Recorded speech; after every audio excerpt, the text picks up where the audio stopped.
ఆమ్, 25 మందినైతే నేను అక్కడ ఉన్న వాళ్ళని చూశాను సార్ నేను. అందుకని చనిపోయిన వాళ్ళు ఇంకా తక్కువే ఉండొచ్చు సార్. కానీ ఆమ్, పోలీసులకి ఫోన్ చేయగానే డిస్ట్రిక్ట్ ఎస్పీ గారు కానీ, ఎస్బీ ఇన్స్పెక్టర్ గారు కానీ చాలా క్విక్గా రెస్పాండ్ అయ్యారు సార్. పోలీస్ వాళ్ళు చాలా క్విక్గా రెస్పాండ్ అవ్వడం వల్ల ఆ, వాళ్ళు ఫైర్ ఇంజిన్ వాళ్ళు వచ్చారు, వాళ్ళు ఆ, మంటలు ఆర్పారు. ఆ, మళ్ళీ అంబులెన్స్ వచ్చాయి. అంబులెన్స్ వచ్చి 3 అంబులెన్స్ వచ్చాయి సార్. ఒక నా కళ్ళ ముందు అయితే ఒక 5గురిని తీసుకెళ్లారు. అంబులెన్స్ కూడా అక్కడ అలర్ట్గా ఉన్నారు అండ్ అదంతా క్లియర్ చేశారు సార్. కాకపోతే అది స్పాట్లో జరిగిపోయింది సార్. అది అంటే ఆమ్, వెంటనే ఫైర్ రావడంతో ఆమ్, కొంతమంది ప్రాణాలు కోల్పోవాల్సి వచ్చింది సార్. అంతే సార్. ఒక ఆమ్, 25 మందినైతే నేను అక్కడ ఉన్న వాళ్ళని చూశాను సార్ నేను. అందుకని చనిపోయిన వాళ్ళు ఇంకా తక్కువే ఉండొచ్చు సార్. కానీ ఆమ్, పోలీసులకి ఫోన్ చేయగానే డిస్ట్రిక్ట్ ఎస్పీ గారు కానీ, ఎస్బీ ఇన్స్పెక్టర్ గారు కానీ చాలా క్విక్గా రెస్పాండ్ అయ్యారు సార్. పోలీస్ వాళ్ళు చాలా క్విక్గా రెస్పాండ్ అవ్వడం వల్ల వాళ్ళు ఫైర్ ఇంజిన్ వాళ్ళు వచ్చారు, వాళ్ళు ఆ, మంటలు ఆర్పారు. ఆ, మళ్ళీ అంబులెన్స్ వచ్చాయి. అంబులెన్స్ వచ్చి 3 అంబులెన్స్ వచ్చాయి సార్. ఒక నా కళ్ళ ముందు అయితే ఒక 5గురిని తీసుకెళ్లారు. అంబులెన్స్ కూడా అక్కడ అలర్ట్గా ఉన్నారు అండ్ అదంతా క్లియర్ చేశారు సార్.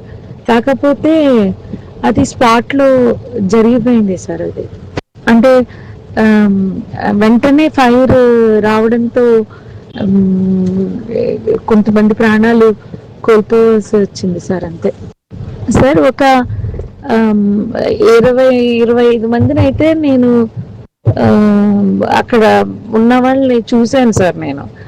అందుకని చనిపోయిన వాళ్ళు ఇంకా తక్కువే ఉండొచ్చు సార్. కానీ ఆమ్, పోలీసులకి ఫోన్ చేయగానే డిస్ట్రిక్ట్ ఎస్పీ గారు కానీ, ఎస్బీ ఇన్స్పెక్టర్ గారు కానీ చాలా క్విక్గా రెస్పాండ్ అయ్యారు సార్.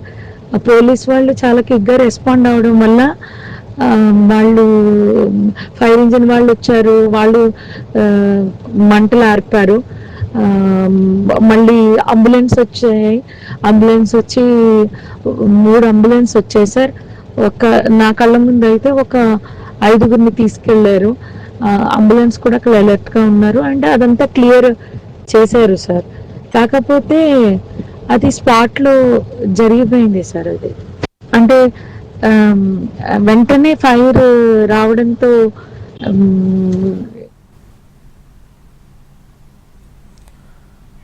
రైట్.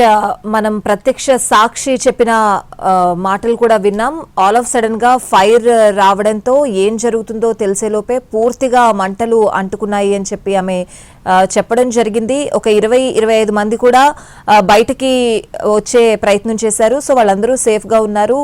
చనిపోయిన వాళ్ళ సంఖ్య కూడా చాలా తక్కువగా ఉండొచ్చు అని చెప్పి ప్రత్యక్ష సాక్షి ఎవరైతే బస్సులో జర్నీ చేస్తున్నారో, తప్పించుకున్నారో ఆమె మాట్లాడడం జరిగింది. సో ఆమె మాటలు కూడా విన్నాం. అలాగే ఎస్పీ కూడా మాట్లాడారు. హైదరాబాద్ నుంచి బెంగళూరు వెళ్తున్న బస్ ఇది నేషనల్ హైవే మీద ఒక బైక్ ని ఢీకొట్టి, సో ఆ యాక్సిడెంట్ కారణంగా ఒక చెలరేగిన మంటల కారణంగా బస్సు పూర్తిగా దగ్ధమైన పరిస్థితులు అయితే ఉన్నాయని చెప్పి ఎస్పీ కూడా చెప్పారు. ఓవరాల్ గా బస్సులో ఎంతమంది ప్రయాణిస్తున్నారు ఈ లిస్ట్ అంతా తెలియాల్సి ఉంది అని చెప్పారు. అలాగే 12 మంది వరకు హాస్పిటల్లో చికిత్స పొందుతున్నారు. డ్రైవర్ని అలాగే స్పేర్ డ్రైవర్ని కూడా అదుపులోకి తీసుకున్నాం. సో ఎంతమంది చనిపోయారు, ఎవరు చనిపోయారు అనే విషయాలు అయితే బయటకు రావాల్సి ఉంది అని చెప్పి ఎస్పీ చెప్పడం జరిగింది. సో తెల్లవారుజామున ఒక ఘోరం అని చెప్పాలి. అంతా నిద్రలో ఉండగా ఊహించని ఒక ప్రమాదం చోటు చేసుకుంది. మంటల్లో చిక్కుకున్న ఓల్వో బస్ ఏం జరుగుతుందో ఊహించేలోపే కూడా కాలి బూడిదైన పరిస్థితులు. 10ల సంఖ్యలో ప్రయాణికులు చనిపోయినట్లు కూడా తెలుస్తోంది. ఓల్వో బస్ హైదరాబాద్ నుంచి బెంగళూరు వెళ్తోంది. కర్నూలు జిల్లా కల్లూరు మండలం చిరటేకూరు వద్దకు రాగానే ఒక్కసారిగా బస్సులో మంటలు చెలరేగాయి. ఈ ప్రమాదంలో ఓల్వో బస్ పూర్తిగా దగ్ధమైంది. మంటల్లో చిక్కుకుని పలువురు ప్రయాణికులు చనిపోయారు. ప్రమాద సమయంలో బస్సులో 40 మంది ఉన్నట్లు సమాచారం. హైదరాబాద్ నుంచి బెంగళూరుకు వస్తూ ఉండగా ఈ ప్రమాదం చోటు చేసుకుంది.